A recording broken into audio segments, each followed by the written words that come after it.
Stein afirma que quando não posso estabelecer empiricamente a verdade de uma proposição, utilizo a verdade absoluta. Então, quando não posso, muitas vezes é por uma questão de fato. Não consigo estabelecer se vai chover ou não vai chover.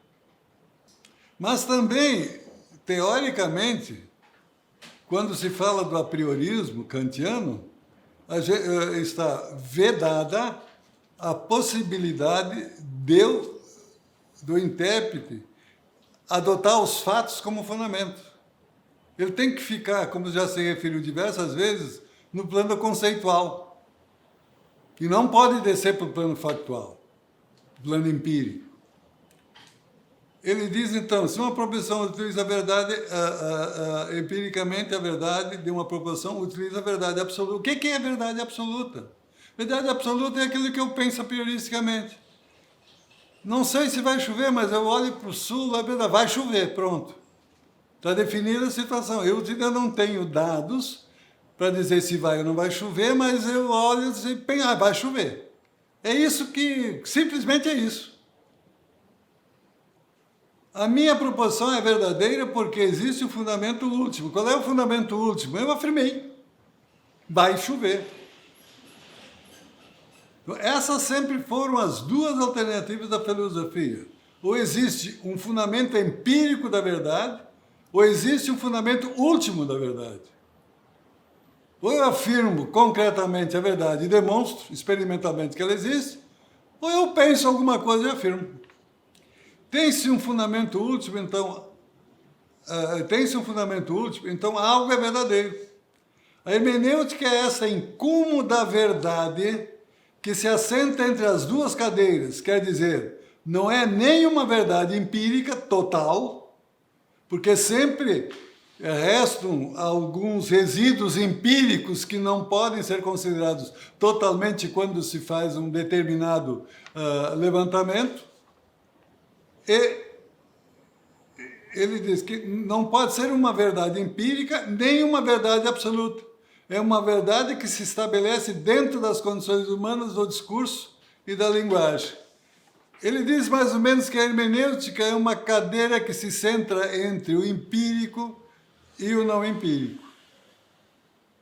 Diante dessa postura, ele simplesmente já deixa muito claro que existem, na grande maioria das situações, problemas em dizer empiricamente que é verdade. Por que há resíduos? Vamos adotar a questão, só para pensar, da vacina que está sendo desenvolvida para combater essa pandemia no mundo inteiro. Eu tenho condições de afirmar a verdade absoluta, dizendo esta vacina combate toda e qualquer situação de avanço da doença do coronavírus. Não. Por quê? Porque existem casos em que ela não consegue combater. A pessoa está vacinada 3, 4 vezes e mesmo assim adoece. Esses são os resíduos empíricos. E aí esses resíduos empíricos é que vão decidir o grau de verdade que vão existir ou não. Quando se verifica aqueles levantamentos de quem está na frente na corrida política, a mesma coisa. Se chega a uma conclusão assim, olha, eu tenho 40% de possibilidade, 40% dos votos hoje seriam dados para fulano, mas eu tenho um diferencial para cima e para baixo. Esse é o resíduo empírico que a própria estatística nos fornece, cientificamente. Então, nós não podemos chegar assim, hermeneuticamente eu estabeleço a verdade. Verdade não é absoluta. Isto começa a demolir toda aquela afirmação de certeza absoluta da teoria clássica de hoje.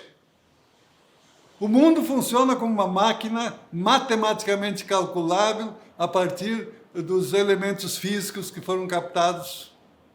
É essa a ideia. E ele não funciona como máquina. Às vezes a máquina não funciona. E isso, a partir da evolução do nosso estudo, vai ficar bem mais claro. Então, é essa situação que a gente diz. A linguagem sempre é um discurso que a gente não pode afirmar peremptoriamente que isso ou aquilo é verdade.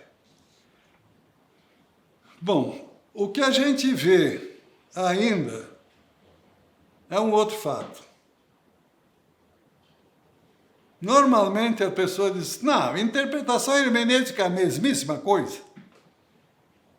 Carlos Maximiliano, já em 1957, quando ele escreveu o seu livro, já dizia, ressalta o erro dos que pretendem substituir uma palavra pela outra. Almejam, ao invés de hermenêutica e interpretação. Esta é a aplicação daquela, quer dizer, a interpretação aplica a hermenêutica. A primeira descobre e fixa os princípios que regem a segunda. A hermenêutica é a teoria científica da arte de interpretar. Então, o que é que nós estamos fazendo aqui? Nós estamos buscando estabelecer a teoria científica da arte de interpretar que estão contidos na hermenêutica. E a hermenêutica, na situação que ela está hoje, ela está cambaleante. Por quê? Porque não existem regras que estão sendo aplicadas.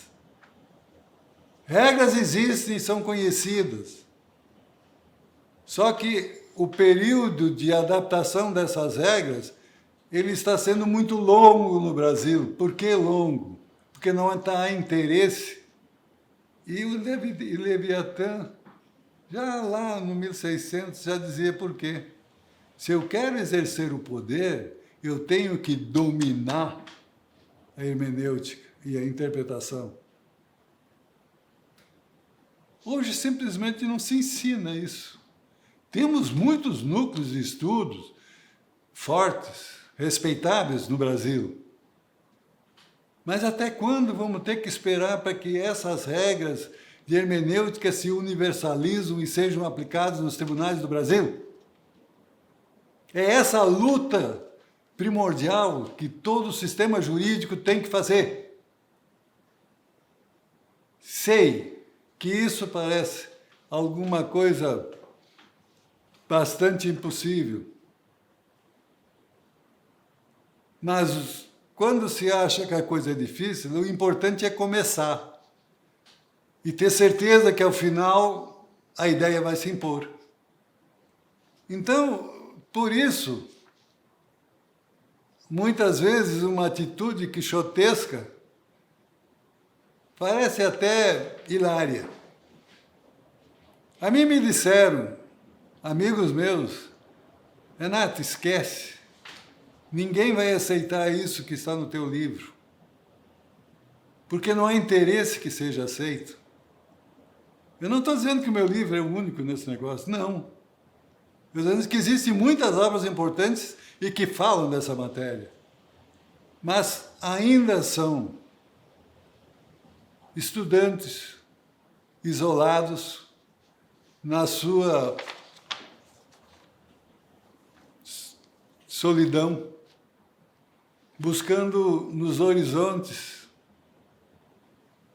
o eco dos silêncios que devem ser revelados por via da ciência. Eu acho que a ideia que deve ser posto por todo aquele que quer estudar um pouco mais do que aquilo que é necessário para ganhar o pão de cada dia, devia estar voltado para essa ideia de como é que estamos pensando. As empresas estão pensando isso. Elas estão buscando trazer todos os seus colaboradores para uma ideia em que o impossível pode ser possível. Então, a ideia dos exercícios fora da casinha, como se fala, eles são necessários. Mas isso aqui não é exercício fora da casinha. A casinha está pronta. A hermenêutica está constituída no mundo moderno contemporâneo.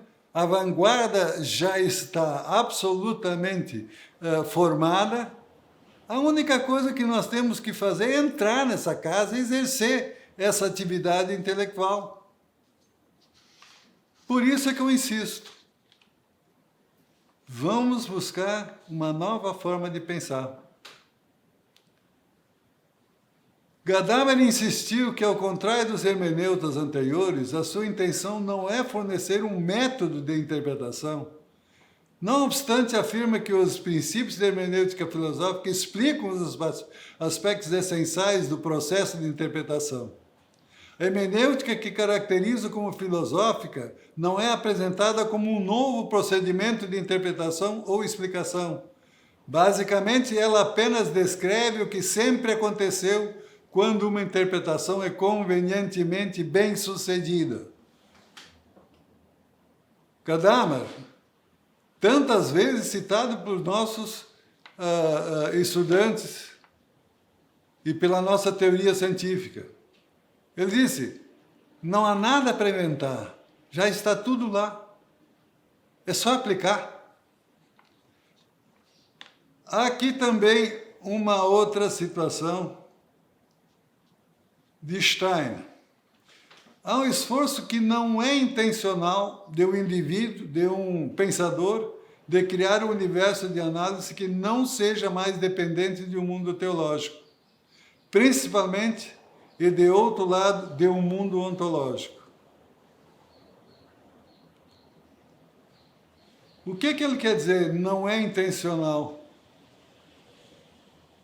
Aconteceu comigo há antes de 10 anos. Eu não tinha intenção de pensar ontologicamente ou aprioristicamente. Eu fui estudar e tive que tomar um caminho.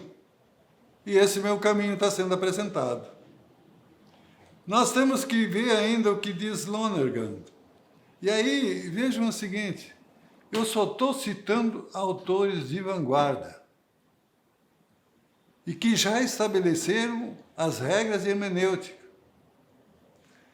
Lonergan diz, além desse reconhecimento do sentido interno, Kant deduziu ou postulou uma originária unidade sintética de a percepção com a condição a priori do eu penso, não é eu pesquiso, que acompanhava todos os atos cognitivos, não de experiência, claro. Por outro lado, a teoria kantiana não tem espaço para uma consciência dos princípios geradores das categorias. Ela não tem condições de estabelecer categorias a partir dos fatos, porque ela pensa. Ela está localizada no âmbito conceitual. As categorias, diz Lonergan, podem inferir-se dos juízos em que ocorrem, mas é impossível ir além das categorias até a sua fonte. Então, como é que eu justifico uma categoria se eu não examinar a realidade que compõe essa categoria? Kant não admitia isso. Isso era simplesmente feito e promovido no plano cognitivo. É isso que Lonergan está falando. Agora, não é eu que estou atacando Kant. É Lonergan que está atacando a teoria kantiana que está sendo aplicada no Brasil. É precisamente esse espaço, diz Lonergan, do pensamento kantiano que confere às categorias a sua inflexibilidade, o seu aspecto misterioso e irredutível. É por essa forma de estabelecer categorias que eu chego no conceito fechado. Eu formo um conceito fechado sobre uma categoria pensando. É o mesmo aspecto que proporcionou a Fichte e a Hegel a oportunidade de invadir o território inocupado da consciência racional e inteligente.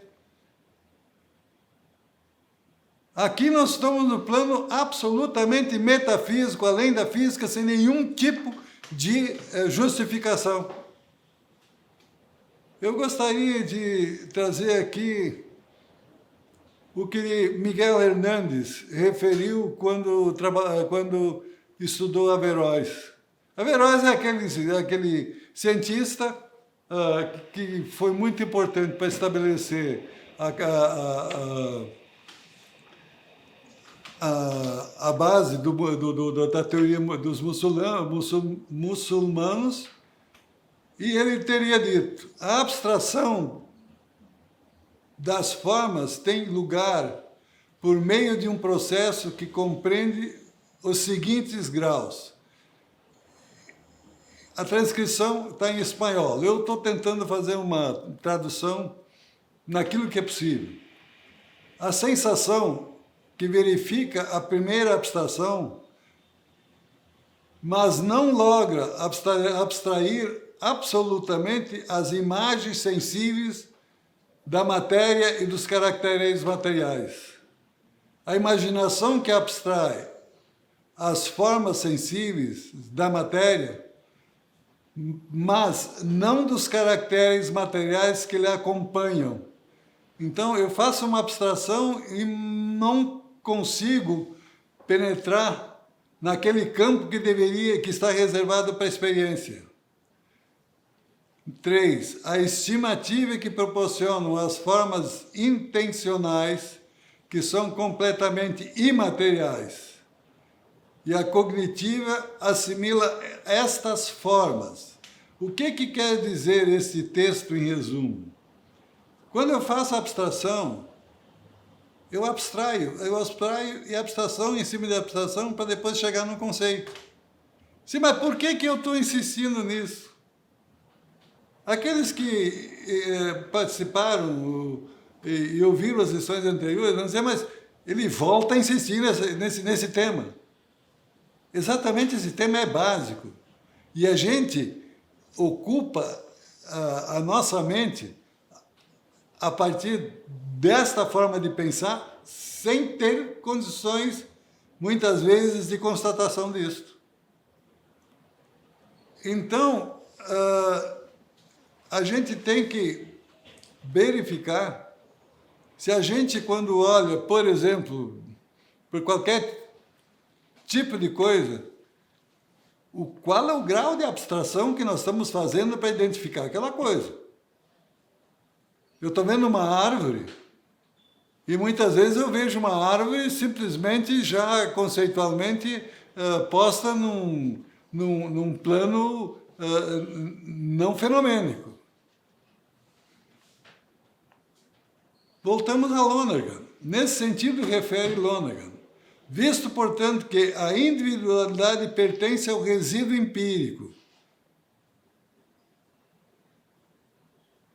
Eu vejo uma árvore individual ou vejo ela num horizonte e comparo com todas as árvores que eu vi. Então, esse resíduo empírico que eu vejo na árvore de perto é que começa a caracterizar a pesquisa e a constatação. Lonergan continua: sabe-se de imediato que a natureza D será universal, quando eu olho ela de longe, claro. Que quando se compreendem esses dados, compreender-se-ão então outros dados semelhantes exatamente da mesma maneira. Isso quer dizer o seguinte: se eu olho um determinado objeto a partir de um conceito já formado, todas as minhas deduções que eu faço a partir desse conceito, elas brotam da forma originária de concepção. Então não adianta eu olhar para um livro, aqui, este livro, a partir de um conceito de livro que eu tenho absolutamente abstrato. Se eu quiser identificar uma coisa, eu tenho que me envolver experimentalmente com aquela coisa. Sim, mas e isso para o direito tributário? Esse é o grande tema que está no subsolo da insegurança jurídica no país. Porque a solução que eu penso para qualquer caso posto em processo é feita a partir de uma abstração das abstrações das abstrações. Conceito cerrado. E aquele caso que está entre a primeira e a última página do processo não é vista. Mesmo porque a teoria que nós aplicamos não pode fazer isso.